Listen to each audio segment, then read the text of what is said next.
palavra aberta, redes cordiais e outros que produzem material que fica disponível nesse processo de capacitação.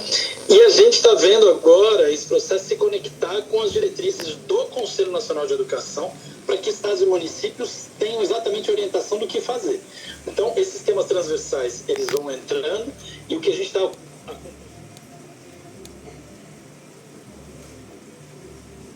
política. Ou seja, o governo federal está ajudando.